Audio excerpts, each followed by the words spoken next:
1986년도 11월입니다. 86년도면 부산 아시안게임 열리는 해 아닙니까, 그죠? 미국의 그 애리조나주에 사는 보석 상인 스미스 씨가 있었는데, 이 보석 상인 스미스 씨가 어느 날 우연히 수석 전시회장에 돌 전시회장에 들렸다가 깜짝 놀라고 말았습니다. 왜냐하면 15달러짜리 가격이 붙은 돌 때문입니다. 보니까 15달러짜리 이게 가격과 붙었는데 가만히 보니까 돌이 아니라 엄청나게 비싼 사파이어 보석입니다. 보석 감정사 자기 알잖아요. 그래서 스미스는 전시회장의 주인을 다급히 부릅니다. 불러서 이 돌이 정말 15달러냐 이렇게 묻습니다. 그 주인은 돌의 가격 15달러가 비싸는 뜻을 잘못 알았습니다. 주인은 돌을 사고 싶으면 5달러 깎아주겠다 이렇게 제의합니다. 보석 감정사 스미스는 두말하지 않고 10달러를 주고, 뭐 요새 환율로 하면 14,000원 조금 더 되죠, 그죠? 10달러를 주고 이 사파이어였던 돌을 사 집으로 갔습니다. 그리고 그 돌을 가공해서 반지, 팔찌, 목걸이 등등 무수히 많은 것을 만들어 팔았습니다. 여러분, 스미스가 돌을 가공해서 팔은 버려들인 돈은 얼마나 됐을까요? 무려 228만 달러, 30억 원이 넘습니다. 14,000원의 돈을 30억 원, 그리고 몇십 년 전에, 그러니까 지금 엄청난 돈이 가치가 한 50억 원 되겠죠, 그죠? 그래 가치가 있었습니다. 이 일을 통해 어떤 사실을 알 수 있습니까, 여러분? 물건이나 어떤 것의 가치를 모르면 안 된다는 겁니다. 가치. 수석 전시회장의 그 사장은, 주인은 돌의 가치를 몰랐습니다. 그냥 돌인 줄 알았습니다. 그런데 보석 감정사 스미스는 보석 감정사니까 그것이 돌이 아니라 사파이어였던 것을, 가치를 알았습니다. 우리 현대인들의 특징 가운데 하나는 가치관이 혼동되어 있다는 겁니다. 참 가치관이 대한민국도 그렇고 혼동되어 있습니다. 무엇이 중요하고 가치 있는가 이 모릅니다. 정말 가치 있고 고귀한 것은 하찮게 취급하고, 쓸모없는 것은 그것이 중요한 것인 줄 알고 붙들고 살아갑니다. 오늘 그 본문에는 하나님 우리에게 주신 예수 그리스도의 복음이 얼마나 가치 있고 위대한지를 알려주고 있습니다. 여러분, 오늘 말씀을 통해서 예수 그리스도의 복음의 가치를 깨닫게 되기를 알기를 원합니다. 우리 복음하면 기가 따갑도록 들었잖아요, 그죠? 예수 그리스도의 복음. 근데 알기를 원합니다. 우리의 마음이 불이 붙기를 원합니다. 가치를 깨닫게 되기를 원합니다. 사도행전 2장부터 쭉 볼게요. 사도행전 2장을 보면 오순절날 마가다락방에 강력한 성령이 임했습니다. 약속한 성령. 그래서 예수님의 제자를 비롯한 거기에 모여 있던 120명의 성도들은 성령 충만을 받았습니다. 예, 우리도 성령 충만 받기를 원합니다.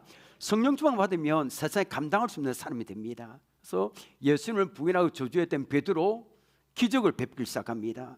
사도행전 3장에는 남에서부터 걸을 수 없었던 이 사람이, 베드로가 예수 이름을 선포했을 때 그 자리에서 남에서부터 걸을 수 없는 사람이 벌떡 일어나는 기적이 일어났습니다. 그래서 이 대제사장과 서기관들이 예수 이름을 제일 싫어하잖아요. 자기들을 죽였잖아요. 그런데 그 예수 이름이 막 이렇게 퍼지기 시작하는 겁니다. 기적이. 그래서 대제사장과 서기관들이 야, 이거 안 되겠다 모여서 의논한 결과 이 베드로와 사도들을 옥에 가둡니다. 핍박이 시작합니다. 그리고 얼마 있다가 풀려났습니다. 그리고 오늘 사도행전 5장에 보게 될 건데, 사도행전 5장에 또다시 핍박이 시작이 됩니다. 사도행전 5장 12절부터 16절까지 보니까 이 사도들을 통하여 표적과 기사가 많이 일어났습니다. 이 표적과 기사가 일어났다는 것은 사람이 할 수 없는 일들이 일어났다는 겁니다. 하나님만이 하실 수 있는 일들이 일어났다는 겁니다. 이런 일들이 우리 교회도 많이 일어나게 되기를 원합니다. 심지어 병든 사람들을 이렇게 메고 와서 거리에 나가서 침대에 누이고 요위에 누이고, 베드로가 기적을 많이 일으키니까 베드로가 지날 때 그 그림자라도 덮일까 바랬습니다. 그랬더니 모든 병자 다 나음을 입었습니다. 이 결과 무슨 일이 일어났을까, 여러분? 14절을 보십시오. 14절 우리 함께 읽겠습니다. 시작. 믿고 죽기로 나오는 자가 더 많으니 남녀의 큰 무리더라. 막 기적이 일어나니까 남녀의 큰 무리, 남자 여자 할 것 없이 큰 무리가 믿고 죽기로 나왔습니다. 그 사도들을 막 존경하고 따랐습니다. 이때 또 종교 지도자들 고민에 빠집니다. 야, 이게 자기들이 누리고 있던 기득권을 사도들에게 빼앗길 것 같아서 위기감이 이렇게 커져갔습니다. 또다시 이 대제사장들 사도들을 또 핍박합니다. 옥에 또 가둡니다. 19절부터 보면 베드로와 사도들 옥에 갇혔는데 주의 천사의 도움으로 감옥에서 빠져나옵니다. 여러분, 이 복음 전할 때 나중에 말씀드리겠지만 이게 문제가 될 게 없습니다. 여러분, 막을 수가 없는 겁니다. 감옥에서 나온 후에 그들은 주님의 명령대로 새벽에 성전으로 달려갔습니다. 뭘 했습니까? 새벽부터 그들은 생명의 말씀에서 예수 그리스도의 복음을 전했습니다. 이 제자들은 주된 관심은 감옥에 노는 게 아닙니다. 잘 먹고 잘 사는 게 아닙니다. 오로지 복음 전하는 것밖에 없어요. 그러니까 여러분, 성령 충만 받으면 예수 이야기 안 나올 수 없는 겁니다. 예, 성령 충만은 예수 이야기밖에 없습니다. 결국 사도들은 대제사장에게서 또다시 체포당합니다. 체포당해서 이번에는 산헤드린 공회 앞에서 신문을 받게 됩니다. 이 산헤드린 공회는 굉장히 무서운 곳이거든요. 대제사장, 서기관, 장로 등 70명에 의해서 종교 지도자들이 모인 그룹입니다. 이 사람들이 권력이 얼마나 세는지 마음만 먹으면 어떤 범법자도 마음대로 할 수 있는 겁니다. 웬만한 사람 같은 경우 얼마나 두렵겠습니까, 여러분? 70명이 쫙 이렇게 테이블로 쫙 앉아 있는 겁니다. 70명. 그리고 혼자 이렇게 앞에 나갑니다. 27절, 28절 보십시오. 그들을 끌어다가 공회 앞에 세우니 대제사장에게 물어 이르되 우리가 이 이름으로 사람을 가르치지 말라고 은검하였으되 너희가 너희 가르침을 예루살렘에 가득하게 하니 이 사람의 피를 우리에게로 돌리고자 함이로다. 자, 이 공의를 쏟으면 대제사장은 제자들과 사도들에게 예수 이름을 가르치지 말라 하지 않았느냐, 왜 너희 가르침을 예루살렘에 가득하게 하느냐 하면서 위협합니다. 자, 대제사장 위협에 사도를 어떻게 했을까요? 이 위협이 보통 위협이 아닙니다, 여러분. 우리나라도 탄핵 여러 번 한다고 뭐 국회에 정치인들 그다음에 뭐 공무원들하고 군인들 막 불러가잖아요, 그죠? 때로는 항변도 하고 하지만 대부분 다 주눅이 듭니다. 꽉 모여 있는데 70명이 모여 있는데 얼마나 주눅이 들었을까요? 29절 보십시오. 베드로와 사도들이 대답하여 이르되 사람보다 누구께? 하나님께 순종하는 것이 마땅하니라. 야, 웬만하면 산헤드린 공회의 그 권력 앞에 압도당하게 말했는데 사도들은 오히려 당당합니다. 이를 성령 충만 받으면 막을 수가 없습니다. 사람보다 하나님께 순종하는 것이 마땅하다 했습니다. 여러분 아멘입니까? 여러분, 베드로와 사도들은 사람의 말보다 하나님의 말씀에 우선순위를 두어서 이것이 예수 믿는 사람들의 행동 원리입니다. 어떻게 행동해야 됩니까, 여러분? 참된 신앙은 무엇입니까, 여러분? 참된 신앙은 하나님 우선주의입니다. 참된 신앙은 하나님 제일주의입니다. 그래서 우리가 살다 보면 국가의 정책과 하나님의 말씀이 서로 대치될 때 있습니다. 그럼 여러분 누구의 말을 먼저 들어야 될까요? 하나님의 말씀에 먼저 우선을 둬야 될 줄 믿습니다.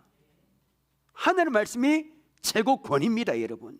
우리는 사람의 말도 때로는 우리가 다 열심히 다 이렇게 대해야 되겠지만 먼저 하나님의 말씀에 우선순위를 두고 순종해야 될 줄 믿습니다. 사도들의 그다음 말이 중요합니다. 베드로와 사도들은 이 대제사장이 분명히 예수님을 가르치지 말라 했는데 위협했는데 또 그 예수님을 또 전가합니다. 이 막을 수 없는 겁니다. 사도들은 예수님을 세 가지로 전가합니다. 자, 30절 보십시오. 30절과 31절 집중해서 보세요. 이게 바로 복음입니다. 자, 보십시오. 너희가 나무에 달아 죽인 예수를, 자, 여기 너희가 나무에 달아 죽인 예수를, 이건 십자가 예수를 전했습니다. 이 예수는 너희들이 나무에 달아 죽인 바로 그 예수였다. 십자가 예수를 전했습니다. 그 다음에 하반부를 볼게요. 죽인 예수를 우리 조상 하나님이 뭐 하시고? 살리시고, 이 예수는 너희 조상 하나님이 다시 살리신 예수였다. 부활하신 예수님을 전했습니다. 그러니까 30절에 십자가 사건 부활 다 들어갔죠, 그죠? 31절 보십시오. 이스라엘에게 회개한가 죄삼 주시로. 여러분, 죄삼은 누구만 줄 수 있습니까? 주님만이 줄 수 있습니다. 그럼 주님이 구원자라는 겁니다. 자, 보십시오. 이스라엘에게 회개한가 죄삼을 주시려고 그를 오른손으로 높이사 임금과 구주로 삼으셨느니라.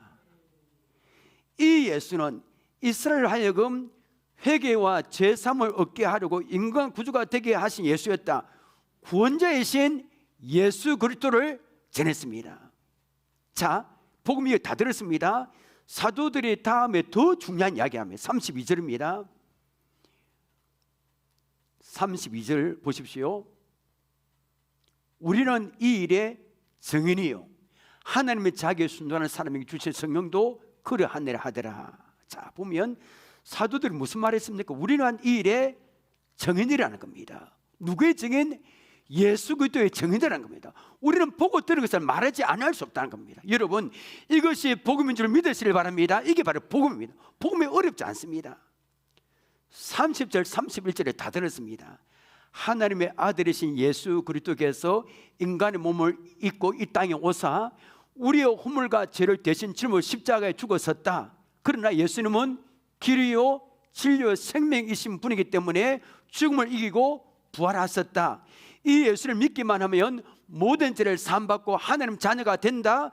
그러므로 예수는 모든 인류의 소망이 되시고 예수님은 임금과 구주가 되신다. 여러분, 이것이 복음인 줄 믿으시길 바랍니다. 이게 바로 복음입니다. 예수가 복음입니다. 예수의 십자가 사건과 부활이 복음입니다. 사도들은 자신을 위협하는 종교 지도자들에게 예수님의 복음을 전했습니다. 여러분, 우리도 그렇잖아요. 예수님을 전했는데 화를 내고 없인 여기는 사람이 있을 겁니다.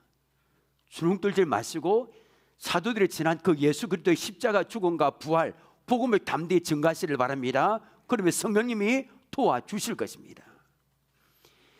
이 사도들이 그렇게 예수 이름을 이야기하지 말래 계속 전하니까 공회원들의 분노가 크게 달합니다. 그것이 오늘 읽은 본문의 내용입니다. 33절입니다. 그들이 듣고 크게 놓아요 사도들 없이 하고자 할세. 이제 큰일 났습니다.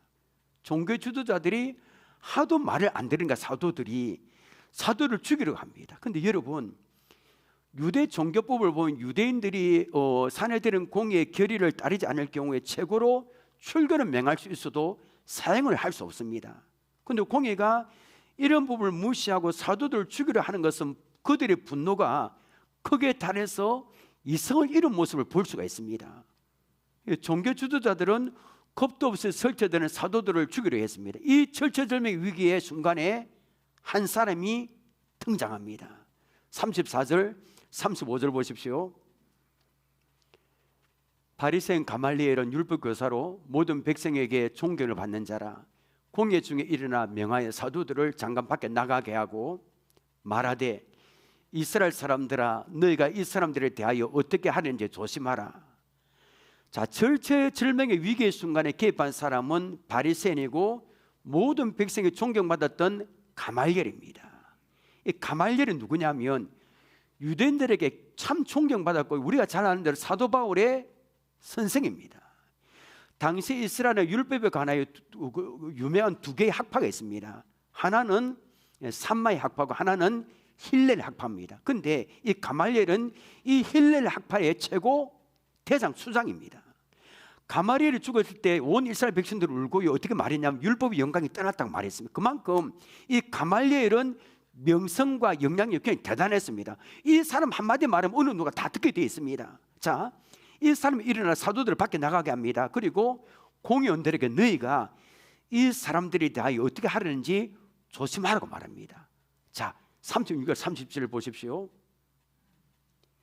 이전에 드다가 일어나 스스로 선전하며 사람이 400명이나 따르더니 그가 죽임을 당하며 따르던 모든 사람들이 흩어져 없어졌고 그 호족할 때에 갈릴리 유다가 일어나 백성을 끼어 따르게 하다가 그도 망한 즉 따르던 모든 사람들이 흩어졌느니라. 자, 가말리엘은 사내들인 용해가 지금 이 사도들을 인민재판하려고 하면 죽으려고 합니다. 막기 위해서 두 가지 역사적인 사건을 말합니다. 첫째는 뭡니까? 더다 사건. 이 더다라는 이름은 사도행전밖에 나오지 않습니다. 그리고 유대 역사가 요세푸스의 책에 보면 잠깐 언급됩니다. 이 더다는 헤롯 대왕이 죽었을 때 반란을 일으킨 주모자입니다. 자, 여러분 성경에 보면 36절 보십시오. 화면에 띄우지는 않습니다. 36절에 보면 더다의 행동을 잘 보여주는 단어가 있습니다. 이 단어가 이단과 사람들에게 난 사상의 특징입니다. 뭘까요, 여러분? 스스로 선전함입니다.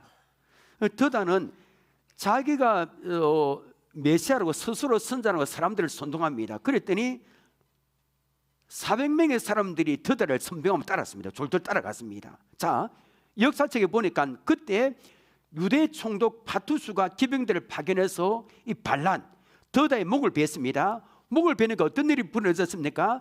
400명이 침묵에서 따랐는데 뿔뿔이 흩어진 겁니다. 이 사람이 이 사상의 한순간에 무너지고 말았습니다. 자, 가말리엘 언급한 두 번째 사건은 무엇입니까? 유다의 유다 반란 사건입니다.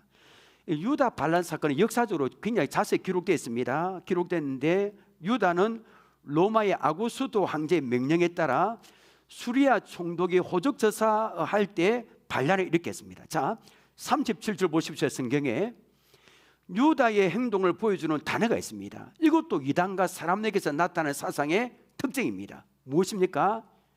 백성을 꿰어 따르게 하며. 자, 유다가 이 백성을 꿰어 따르게 했는데, 근데 이것도 역사책에 보면 로마군에 의해서 진압되고 말았습니다. 유다가 죽으니까 그를 따르는 수많은 사람은 뿔뿔이 흩어지고 말았습니다. 자, 여러분 이 두 가지 사건의 공통점이 있습니다. 뭘까요? 스스로 선전하고 사람들을 끼어 따르게 했지만 지도자가 죽으니까 어떻게 됐습니까? 그들의 사상과 소행의 모래처럼 바람에 흩어 없어져 버리는 겁니다. 한순간에 사라져 버렸습니다. 이것이 여러분 이단과 사람에게서 나타난 사상의 특징입니다. 자, 가말리엘 말을 계속 들어보십시오. 38절 39절입니다. 오늘 설교의 굉장히 중요한 부분이 이 부분입니다. 자, 보십시오. 이제 내가 너에게 말하노니 이 사람들을 상관하지 말고 버려두라. 이 사상과 이 소행이 사람으로부터 났으면 뭐 할 것이죠? 무너질 것이요. 39절입니다. 만일 하나님께로부터 났으면 너희가 그들을 무너뜨릴 수 없겠고 둘이 하나님을 대적하는 자가 될까 하노라 하니. 이 말 했는데 대제사장들이 손을 댈 수 있겠습니까, 여러분? 자, 가말리엘은 모든 사상과 소행이 사람으로부터 났으면 무너진다는 겁니다. 그런데 하나님께서 났으면 아무도 그 어떤 세력도 무너뜨릴 수 없겠고 오히려 하나님을 대적하는 자가 된다 했습니다. 이런 맥락에서 지금 사도들에 의해서 굉장히 활발히 증거되고 있는 예수 운동도 한번 두고 살펴보자 합니다. 그렇습니다, 여러분. 가말리엘이 역사적인 예로 들었듯이 사람에게 있는 사상과 종교, 이 철학은 잠깐하고 오래 가지 못합니다. 우리 주위를 보십시오. 천국 가는 길이 있다고 스스로 선전하고 외치는 수많은 종교들 얼마나 많습니까? 아까 일부 예배도 말씀드렸지만 어제 우리 10시에 우리 목자 예배 목자 수련회 우리 답사하러 출발하기 전에 여기에 여호와의 정인에서 막 20명 정도가 쫙 구루마를 끌고 간판 같은 건 들고 가더라 보니까 사람에게 난 사상 아닙니까, 여러분? 여기에 스스로 선전하는 겁니다. 사람들을 끼워 따르게 하고 사상과 종교들이 얼마나 많습니까? 이 동네도 많습니다. 지금까지 우리나라에서 자기가 예수라고 자칭 스스로 선전하는 사람 67명 됩니다. 67명. 석가, 공자, 소크라테스, 문선명의 통일교, 하나님 교회, 신천지 다 구원을 말합니다. 구원 말하지 않는 종교 있습니까, 여러분? 다 구원을 말합니다. 자기들 종교 열심히 믿으면 구원 받는다 합니다. 문제는 이 구원이 하나님께로부터 왔는가 아니면 인간으로부터 왔는가 합니다. 인간으로부터 온 구원은 오래가지 못합니다. 결국 망하게 됩니다. 지금 뭐 걱정스럽고 질린 것 같고 사람들이 떼거지로 모이지만 결국 흔적도 없이 사라집니다. 우리나라에 자칭 예수라는 사람이 67명이 됐는데 몇십 명 사람들이 몇십 년 전에 그렇게 말하다가 사라졌잖아요. 왜 그렇습니까 여러분? 하나님 외의 모든 종교는 인간으로부터 온 거짓 사상이기 때문입니다. 그러나 우리가 소유하고 있는 예수 그리스도의 복음은 여러분 거짓이 아닙니다. 세상에서 하나뿐인 진리의 복음은 우리가 소유하고 있는 복음인 줄 믿으시길 바랍니다. 우리가 붙들고 있는 복음만이 진짜입니다. 사도행전 4장 12절 함께 읽겠습니다. 시작. 다른 이로서는 구원을 받을 수 없나니 천하 사람 중에 구원을 받을 만한 다른 이름을 우리에게 주신 일이 없음이라 하였더라. 하나님의 인류의 역사에 예수 이름 위에 구원을 준 일이 없다 했습니다. 다른 거 없습니다. 여러분 예수 이름 위에는 구원이 없는 줄 믿습니다. 다른 종교의 사상은 다 가짜입니다.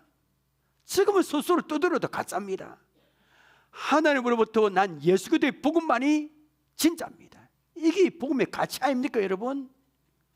보석도 가짜가 얼마나 많습니까? 가방하고 가짜가 막 천지입니다. 그런데 진짜가 귀하잖아요, 그죠? 우리 예수 그리스도의 복음도 마찬가지입니다. 우리 예수 그리스도의 복음만이 진짜입니다. 이 가치입니다. 그럼 여러분 가말리엘 2000년이 지났잖아요 지금. 그럼 진짜로 복음이 어떻게 됐을까요? 얼마나 많은 핍박이 있었습니까? 다른 종은 핍박 없습니다. 절에 다닌다고 여러분 국가에서 핍박합니까 여러분? 예수 믿는 건 핍박합니다. 여러분 가정에서 예수 믿는다고 남편에게 그 다음에 가족들이 핍박 당했잖아요.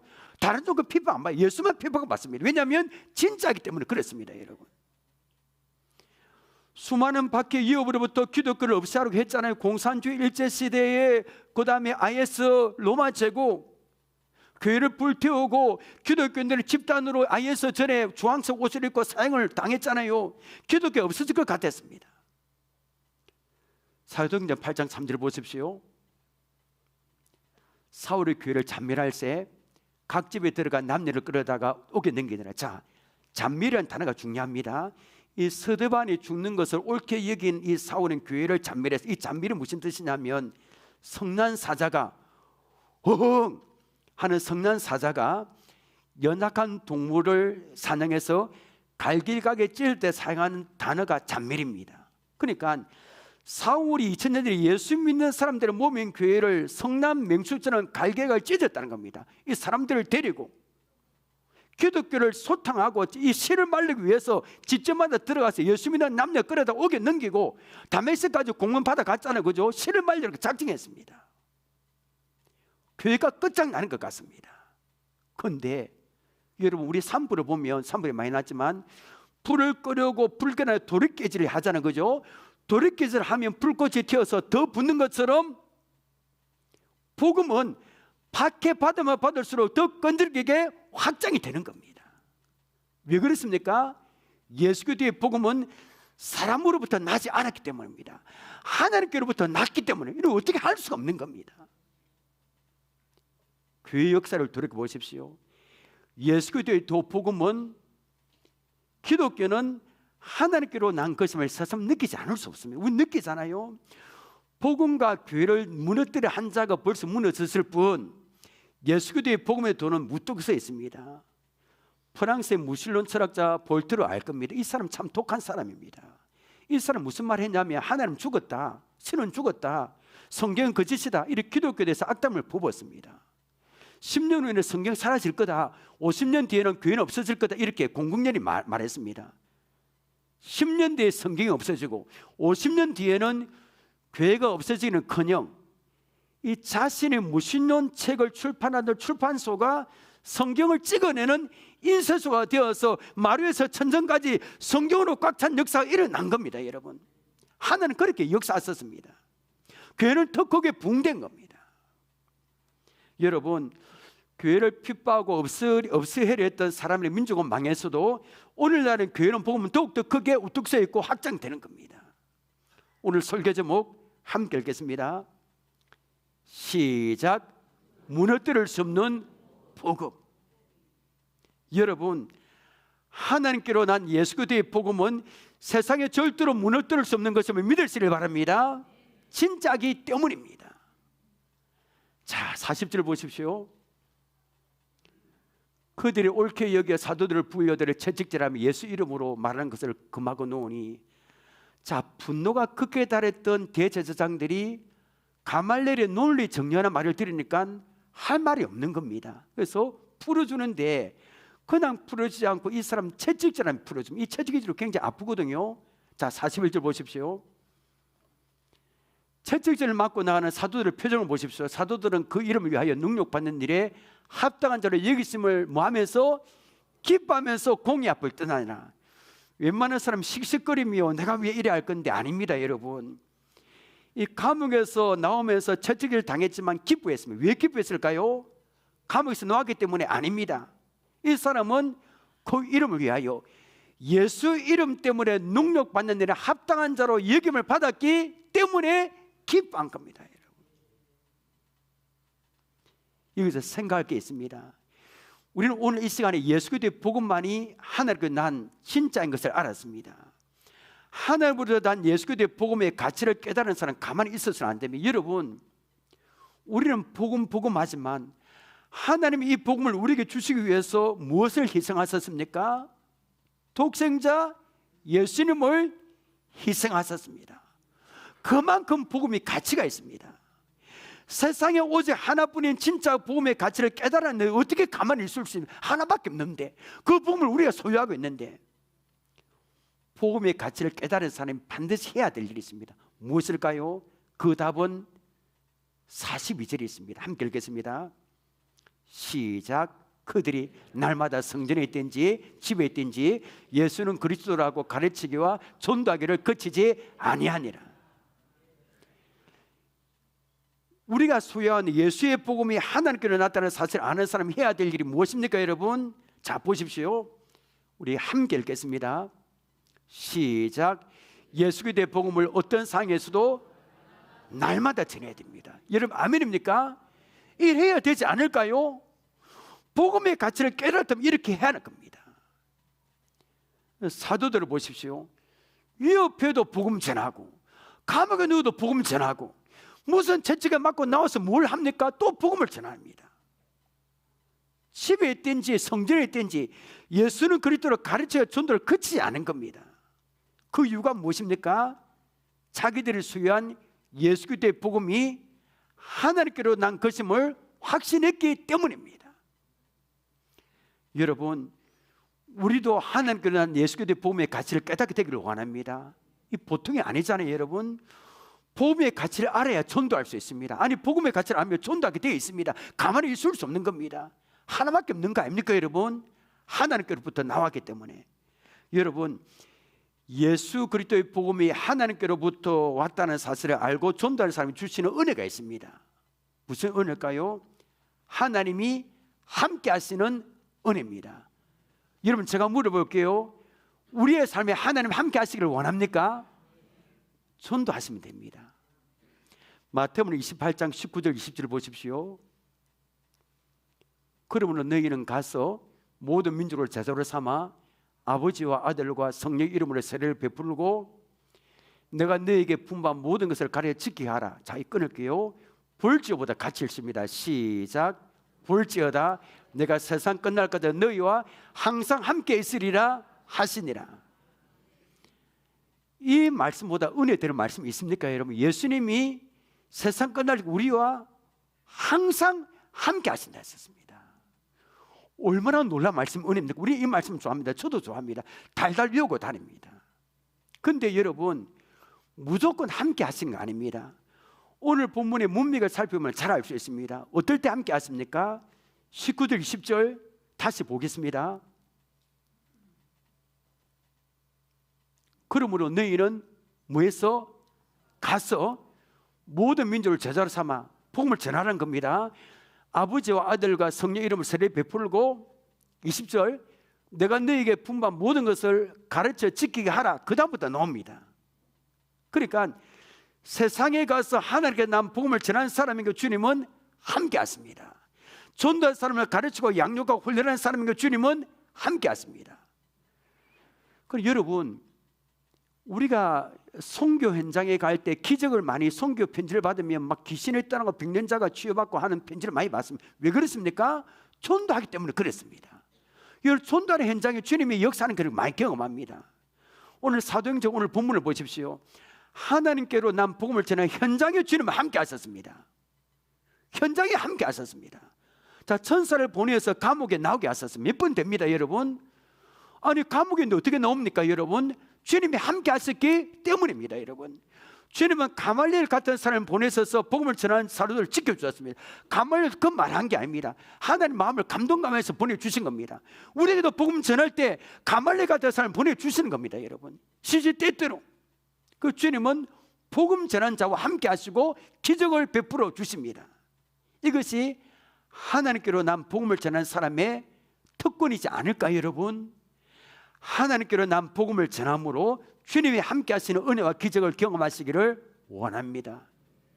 말씀 맺겠습니다. 오늘은 내가 우리 교회 전도민 1분기 페스티벌이 열립니다. 이 전도 잔치입니다, 한마디로.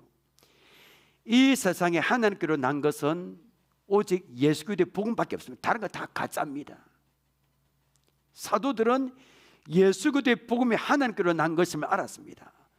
가짜를 들고 약장사에 가짜 들고 약장사 약 진짜처럼 약 선전하는 사람 얼마나 많습니까? 우리가 소유하는 복음은 진짜 아닙니까, 여러분? 그러니까 사도들은 감옥에 들어가도 복음 전하고 채찍맞아도 복음을 전하고 위협을 받아도 또 복음을 전했습니다. 여러분, 우리도 하나님께로 난 이 예수 그리스도의 복음을 어떤 상황에도 날마다 전하시기를 원합니다. 들은 것을 그치지 않고 열심히 전하십시다. 내가 우리 교회 전도미 1분기 페스티벌을 통해서 사도들처럼 예수 그리스도의 복음을 어떤 상황에서도 날마다 전하겠다고 결단하시기를 원합니다. 하나님께로 난 복음을 전함으로 주님이 함께 하시는 기적과 은혜를 경험하시기를 주님의 이름으로 축원합니다. 기도합니다. 하나님, 오늘 세상에서 난 것은 오직 하나님께로 난 것은 오직 예수 그리스도의 복음밖에 없는 줄을 우리가 또 배웠고 확신을 합니다. 이 사도들이 예수 그리스도의 복음이 하나님께로 난 것을 알았기에 감옥에 들어가도 복음 전했고 채찍맞아도 복음을 전했고 위협을 당해도 복음을 전했는데 우리도 하나님께로 난 예수 그리스도의 복음을 가치를 깨닫고 어떤 상황에서도 날마다 전하기를 원합니다. 이 하나님께로 난 예수 그리스도의 복음을 어떤 상황에도 전할 때 주님은 함께 하시고 기적을 베풀어 주시는데 하나님께로 난 복음을 사도들처럼 전함으로 주님이 함께 하시는 그 은혜와 기적을 경험하는 우리 모두가 될 수 있도록 역사에 주옵소서. 예수님의 이름으로 기도합나이다. 아멘.